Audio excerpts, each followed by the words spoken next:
कि बिहार सरकार अंधविश्वास निवारण कानून के तहत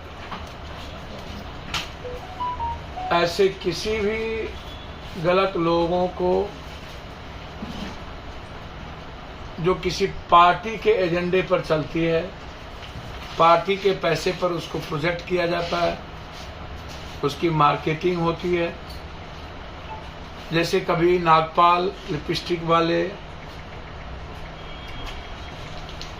राम रहीम, आसाराम और बड़े बड़े लाइजनर बाबा लोग जो लाइजनिंग करते हैं,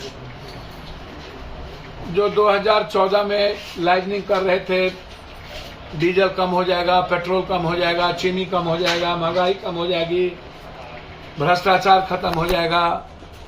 ऐसे दो चार बाबा जो लाइजनिंग करते हैं, जिनका संत से मैं पुनः कहता हूं कि मैं न किसी संत का विरोधी हूं, मैं रामकृष्ण परमहंस को संत मानता हूं, न विवेकानंद को संत मानता हूं, मैं वाल्मीकि जी को संत मानता हूं, मैं संत रविदास को संत मानता हूं, मैं मुरारी बापू, मैं उन्हें कथावाचक मानता हूं, एक अच्छा जो चमत्कार के बारे में कुछ नहीं जानते, वो बोलते ही नहीं। ऐसे लोग जैसे हजरत हुसैन, जैसे गुरु नानक देव जी, गुरु गोविंद सिंह जी, गुरु तेग बहादुर जी, लोरी, क्रांतिकारी भगवान मानवता के लिए बचाने परशुराम,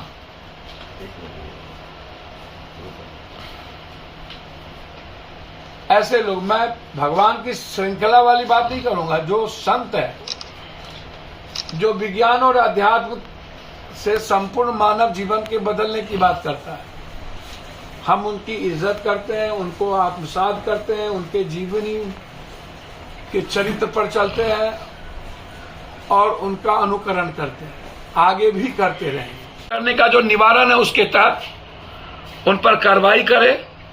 बिहार जहां विकास, शिक्षा, विज्ञान, झूठा चमत्कार और अंधविश्वास को किसी भी कीमत पर बिहार की धरती बर्दाश्त नहीं करेगी।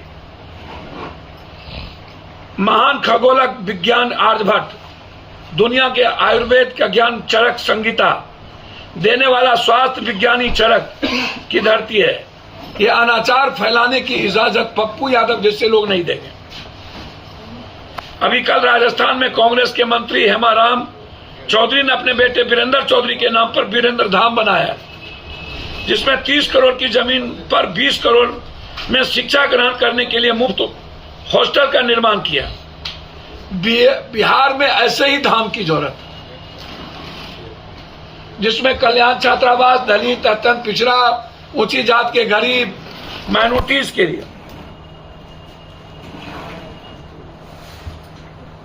वहीं पर जिसका नाम आप ले रहे हैं उसका नाम हम नहीं लेना चाहते, कौन शास्त्री है, एक नया बागेश्वर धाम बनाया, जिनके जरिए वो अंधविश्वास फैलाता है और सनातनी हिंदू धर्म को वो कलंकित करता है। अब वो बीजेपी और आरएसएस का एजेंडा तय करता है। बिहार को राजस्थान जैसा वीरेंद्र धाम चाहिए, मध्य प्रदेश जैसा बागेश्वर धाम नहीं।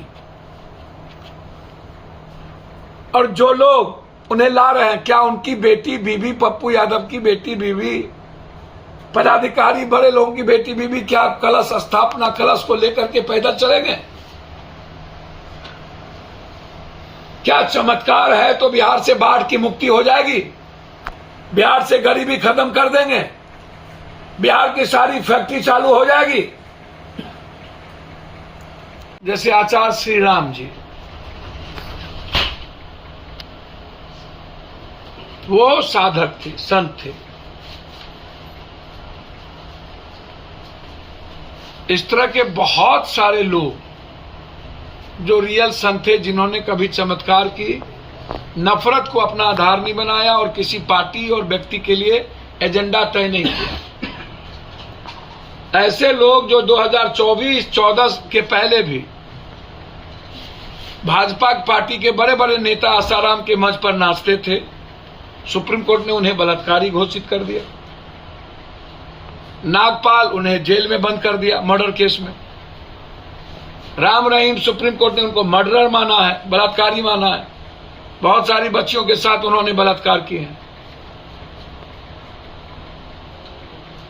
ऐसे लोग रह करके अब 2024 के लिए एक एजेंडा सेट किया गया, उसी का नाम आजकल मीडिया में हम देख रहे हैं।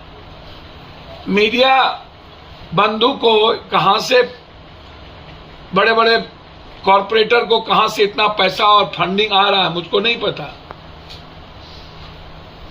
लेकिन मैं उनसे आग्रह करूंगा जो लोग यहां पर गाली गलौज पर उतारे हुए हैं, पैखाना पर पत्थर नहीं फेंकना चाहिए, अपने ही पड़ेंगे। गोबर पर घी डालिएगा तो महक खुद ही आएगी, गोबर की आएगी। मैं हर उन चीजों का विरोधी हूं,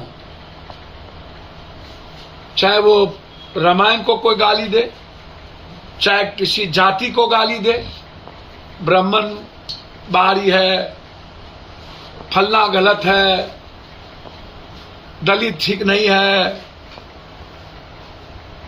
दलित नीच है, अंबेडकर के बारे में कुछ कहे। मैं संत मानता हूं एंड उन लोग सावित्रीबाई फुले को, ज्योतिबा फुले को, रामाजी पेरियार को,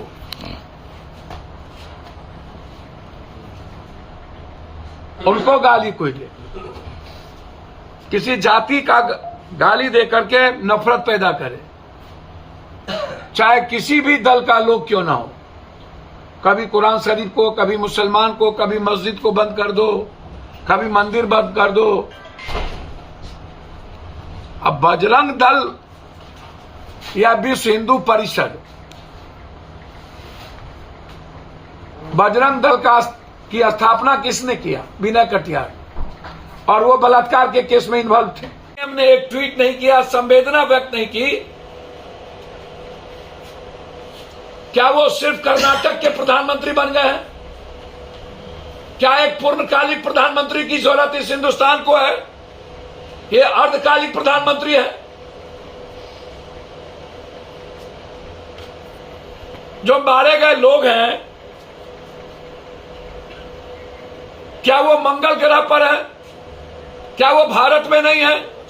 क्या वो 140 करोड़ में से नहीं है? इतने बड़े गृह युद्ध के बावजूद प्रधानमंत्री बजरंग दल में फंसे रहे, प्रधानमंत्री केरला स्टोरी में फंसे रहे। बाप रे बाप।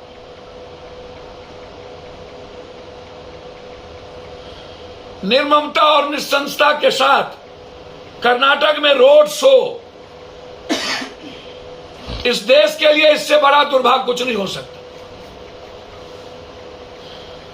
मैं इस बिहार के मुख्यमंत्री और डिप्टी सीएम और सभी पार्टी के नेताओं से आग्रह करूंगा, केंद्र सरकार से आग्रह करें, जवाब करें कि क्या वहां डबल इंजन की सरकार है या ट्रबल इंजन की सरकार है। हमें लगता है कि वो ट्रबल इंजन की सरकार है। क्या बिहार के लोगों को जीने का संवैधानिक अधिकार नहीं है? और क्या उसकी रक्षा में सक्षम है या नहीं?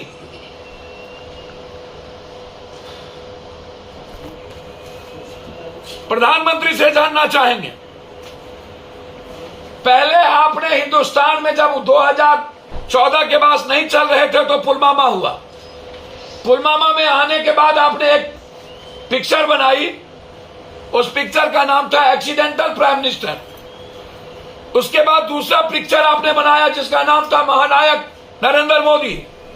उसके बाद जब उससे भी आप सक्सेस नहीं हुए तब बनाए कश्मीर फाइल। जब उसमें भी आप नफरत पैदा करने में चूक गए तब आपने बनाया, शुरू किया बजरंग दल, जो सबसे बड़ा बलात्कारी आदमी ने जिसको बनाया था।